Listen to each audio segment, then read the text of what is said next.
1,500 homes have already been lost. Geraldo Rivera is in East San Diego with a very special guest. Hey, Geraldo. Hey, Neil. The news here is that the fear is that the smoke line you see behind me, which bursts into flames from time to time, that the flames, because the wind is so shifting, will take this ridge and come down into Lyon Valley and Lawson Valley and the Four Corner area of East San Diego County and involve even more homes. You know, they say 1,500. You've got a break right there now. You see, this is what they're worried about, Neil. As the wind shifts, they are worried that the unburned pockets, the parts of this valley that were not taken out when those Santa Anas, those east winds came through here like a hair dryer, driving those flames before it. Now that wind has died. Now you're getting that onshore coastal flow. The wind's coming from the opposite direction. So now that fire is coming back on itself. So many of the homes that were spared in the initial go during that inferno, during that firestorm, Neil, when that thing came blazing through here, the worry is that fire is going to make a U-turn and start taking out some of the areas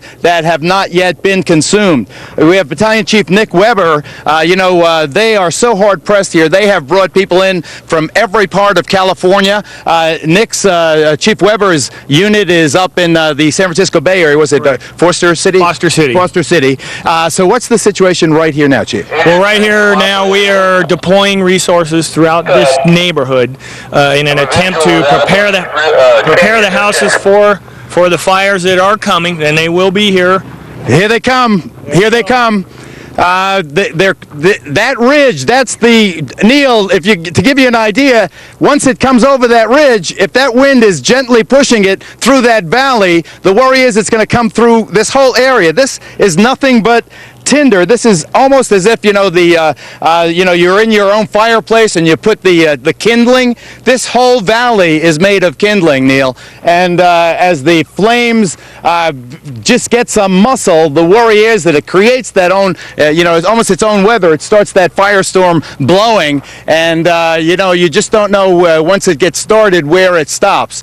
We're hopeful that we're okay right here. There are several of Battalion Chief Nick Weber's fire trucks just behind us, so we'll be watching this very carefully, Neil, but my last statistic was over 1,800 homes in total destroyed. 70,000 more are threatened by this kind of meandering wildfire.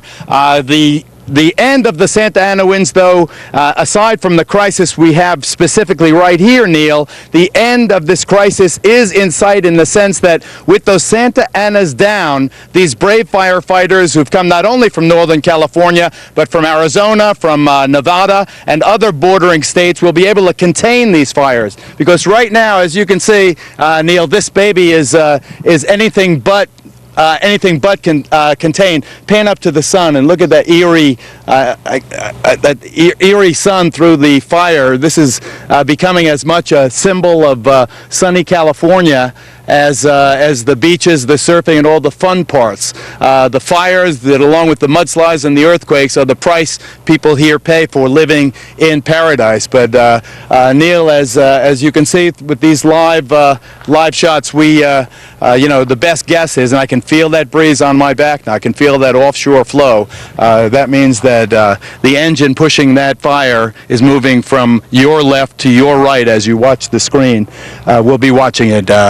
Neil, it's been one of the worst catastrophes in California, at least in terms of the people affected. Over 500,000 evacuated. That's right. The largest evacuation in the history of the Golden State, Neil. You know, Geraldo, I look at the size of that fire behind you and it coming down fast. And I know we talked to a lot of folks who say, well, when you rebuild, you have to put special foam on the homes and spread the brush out and all that stuff.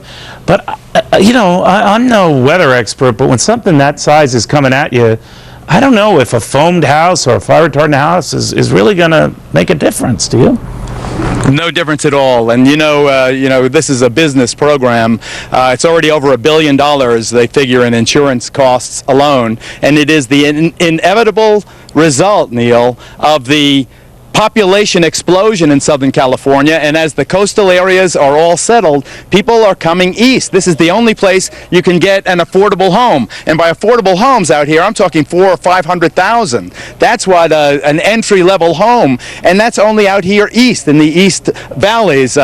So as they come and they settle in these beautiful homes in the midst of this, the chaparral and the beautiful brush, for 4 years or 5 years, you have nothing but natural beauty, and then, you know, it dries out. You get a drought like this year, Neil, where you've had 20% of the usual rain, and this is what happens. Yeah, Geraldo, thank you very much. Always good having you, my friend. Thanks for helping us out today. I know you'll be there monitoring this every step of the way. Our Geraldo Rivera, there is no better guy to cover a crisis.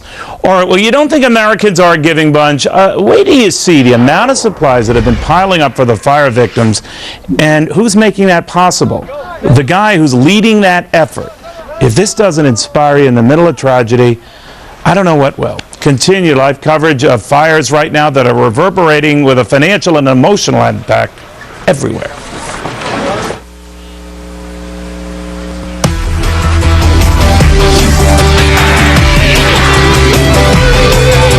Because Fox is where the news is. The world, the markets, the flow of ideas, the flow of money, experience, the flow of goods, reputation, capital, knowledge of the marketplace, the search, the political reality, the economic reality, practical reality, relationships, brain power, the wisdom, the world. Morgan Stanley, Worldwise. What's the difference between having fun